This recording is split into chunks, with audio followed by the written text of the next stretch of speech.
Eu acho engraçado como o Lula pode ser óbvio no que ele tá fazendo, na direção que ele vai, em quem que ele admira e o que que ele quer, e ainda assim a galera do Lula, a galera que foi lá no Lula, que achou que ia estar defendendo a democracia e tudo mais, insiste em não ver que é a mesma rota da Venezuela. Quer dizer, ele pode trazer o Maduro, botar do lado dele e falar: vocês têm preconceito contra ele, e ainda assim a galera fala: acho que a democracia tá tudo bem, não tem nenhum problema nas instituições. Então vamos dar uma revisada em o que foi a transição da Venezuela. Só pra ver se a galera dá uma lembrada.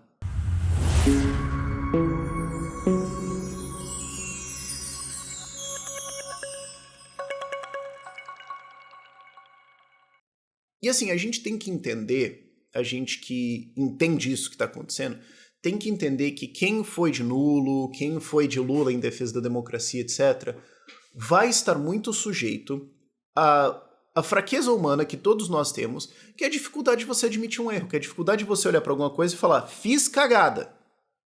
A dificuldade de você confrontar que você trabalhou contra aquilo que você queria. Dói, isso é difícil para qualquer ser humano, e isso é difícil e complexo.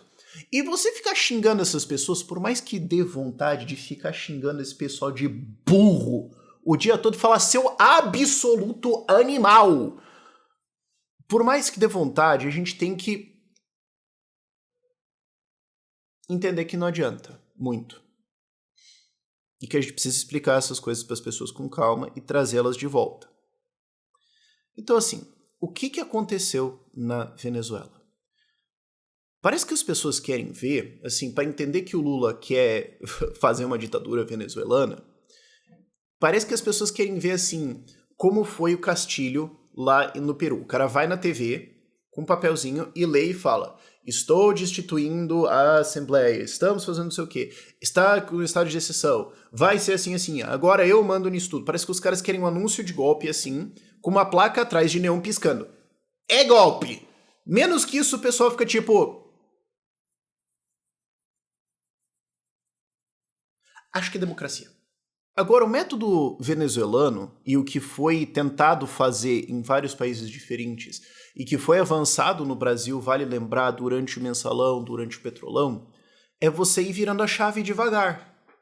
É você ir destruindo e aparelhando as instituições até que não tem mais o que fazer. E você faz isso com o aplauso da mídia e o aplauso do judiciário. Foi isso, cara, que me fez apoiar o Bolsonaro no segundo turno. Não foi o Lula ser o que ele é. Foi o fato de que ficou claro que o judiciário e que a mídia e que os artistas e que quem deveria defender as instituições ia aplaudir. Ia aplaudir. Vai lá, Lula, bota os aninhos no STF. Achamos bonito, vai. Aí ele falou: não, peraí. Vocês são burro ao ponto de... Tá bom, não deu. Vocês não estão vendo o óbvio. Não dá. Vale lembrar, o Chávez foi eleito em 1998 e ele já tinha tentado dar golpe, ele já tinha tentado dar um golpe militar, ele já foi preso por isso. Depois ele voltou e a galera falou: não, só porque ele cometeu crimes no passado e claramente atentou contra o Estado Democrático de Direito de maneira armada, não quer dizer que, né, a gente não deveria confiar nele de novo. Então, assim, só porque o Lula já organizou 2 esquemas de corrupção gigantescos para tentar subverter a separação dos poderes no Brasil, que foi o Mensalão e o Petrolão, não quer dizer que...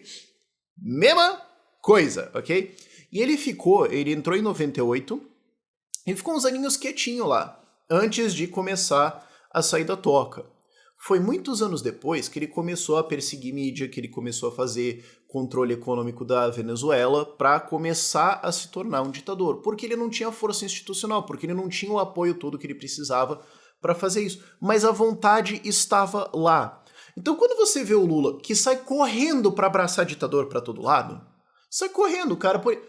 A gente podia gerar energia fazendo isso, só com o Lula correndo para abraçar ditador. Quando ele sai correndo para abraçar o Putin, para trazer o Lavrov pro Brasil e fica lá fingindo, aquele vídeo é patético, fingindo na mesa que não viu o Zelensky, ele tá cumprimentando todo mundo e o Lula tá lá vendo os papelzinhos.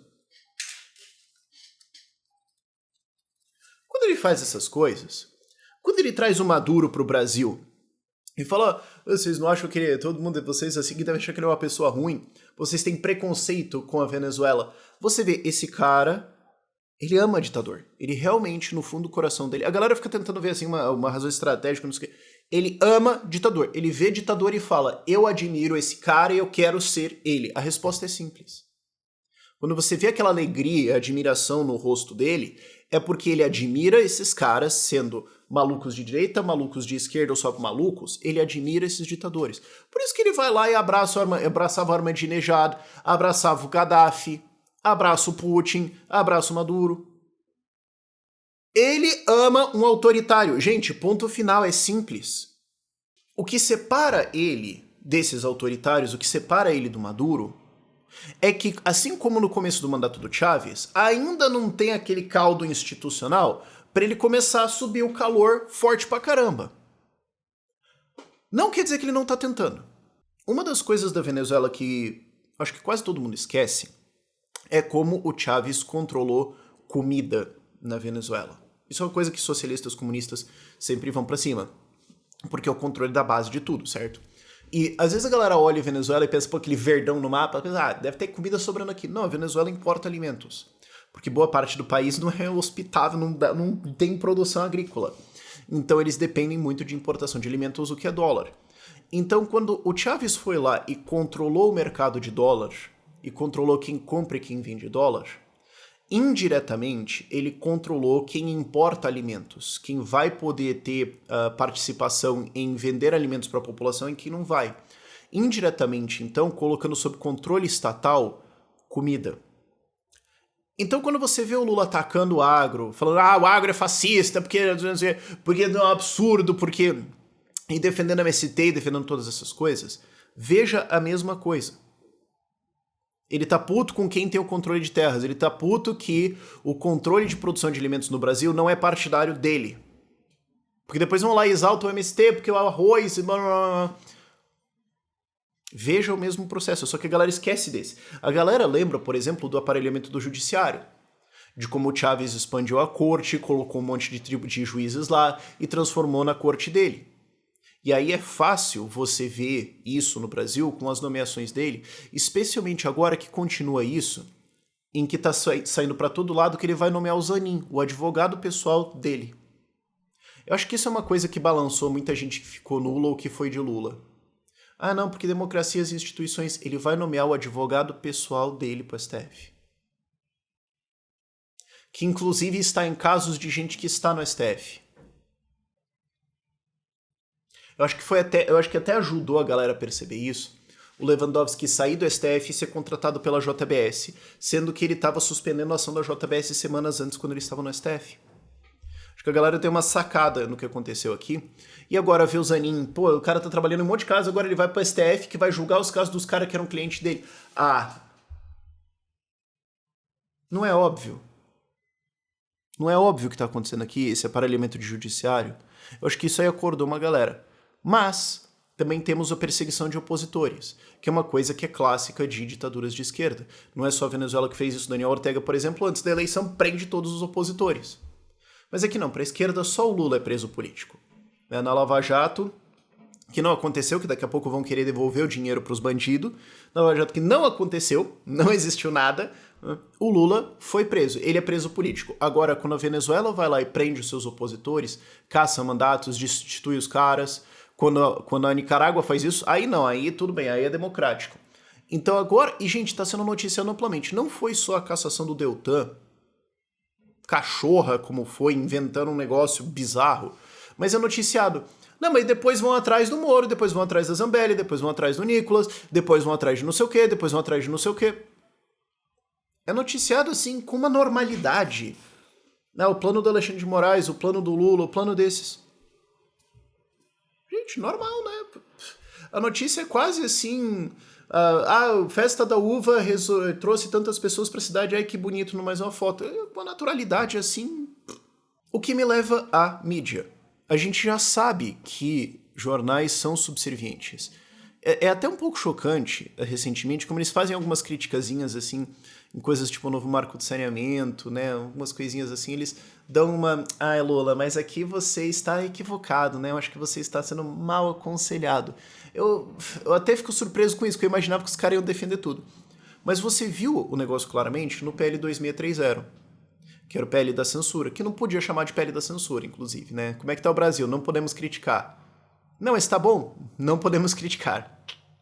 Cara, foi o meme na realidade. Quer dizer, você tem gente falando isso e o Supremo Tribunal Federal indo atrás de empresas chamando o PL da... porque elas chamaram o PL da censura de PL da censura. Negócio que, assim, devia ser o ápice do surreal. Mas não. Tudo bem. E você vê o pessoal, os jornalistas, você vê mídia defendendo isso, porque lá dentro tinha uma cláusula onde eles iam ganhar dinheiro. E eles se recusam a ver, ou veem e preferem não expor, preferem não defender, preferem não defender a população, não defender a liberdade de expressão porque eles concordam com aquilo que está lá, fingem que não veem ou concordam com as cláusulas que vão limitar a liberdade de expressão e gerar incerteza no Brasil. Então você tem ali controle de mídia, sim. Você tem a volta de todo o orçamento de propaganda e publicidade para comprar apoio da mídia. E ainda tem gente que olha e fala, não. Só porque ele admira vários autoritários ditadores de esquerda da América Latina que fizeram controle de mídia e porque ele tá tomando ações de controle de mídia e subornando os caras, não quer dizer que ele tá na mesma rota, gente. Ele é democrático. Agora, qual que é a diferença? Essa é uma coisa que eu estava falando bastante durante as eleições e eu vou continuar falando aqui para vocês porque é essencial.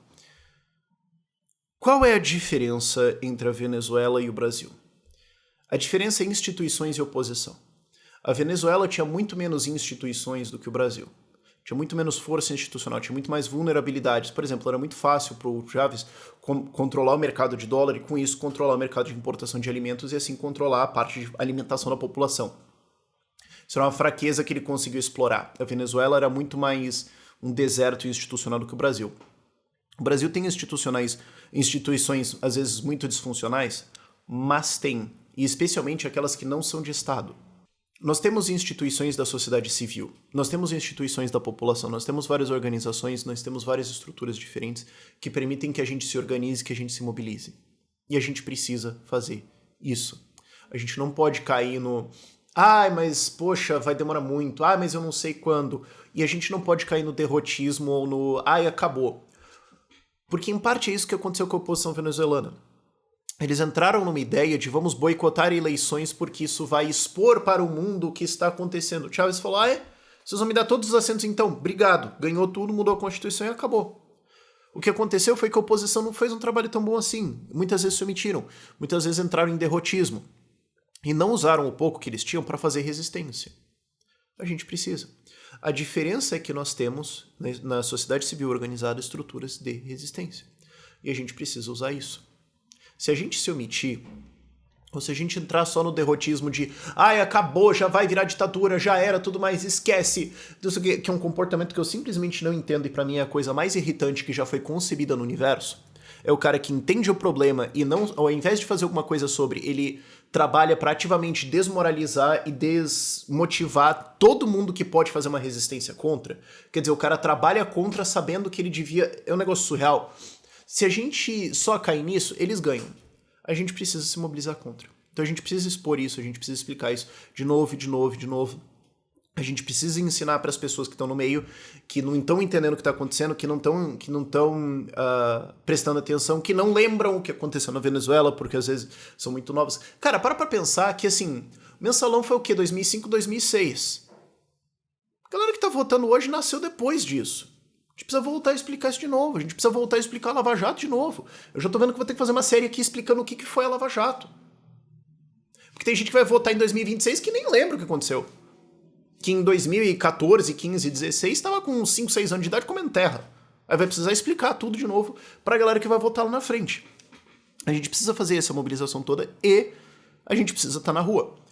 Dia 4, domingo agora, vai ter um ato na Paulista contra o abuso de autoridade da STF, pegando assinaturas para o abaixo-assinado contra o abuso de autoridade da STF, em defesa da CPI do abuso de autoridade em Brasília, porque é importante fazer pressão. Mas Rafael, eu não vejo como é que isso aqui vai derrubar o Lula e tudo mais. Cara, você precisa fazer pressão. Você não precisa saber exatamente como a coisa vai acabar para se mobilizar e começar a trabalhar agora. Então, assim, imagina pedir isso da Eisenhower. Eisenhower, nós vamos desembarcar aqui na Comandante Supremo das Forças Aliadas da Segunda Guerra Mundial, tá? Nós vamos desembarcar aqui na praia da Normandia, mas eu não tô vendo exatamente como é que isso aqui termina e o Hitler morrer. Cara, ó, o plano é o seguinte, nós vamos desembarcar na praia, subir, explodir uns tanques, fazer um piquenique ali em cima e depois a gente vê, cara.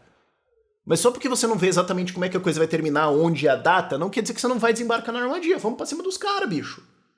Você precisa fazer esse tipo de coisa, sabe? A gente vai ter essa manifestação puxando assinaturas para a CPI e juntando gente, botando gente na rua. E com o tempo isso cresce, com o tempo nós organizamos isso mais, e isso vai lá na frente dar alguma coisa. O que é agora, eu não sei e não importa. O que importa é que a gente precisa sair do sofá e se organizar como oposição, porque se a gente não fizer isso, os caras ganham. Então esteja convidado, Paulista, dia 4, às 10 horas da manhã, vamos estar lá com bandeira de gás, vai estar lá o pessoal do Novo e tudo mais, vamos tudo junto e vamos pressionar esses caras até uma hora a gente conseguir vencer.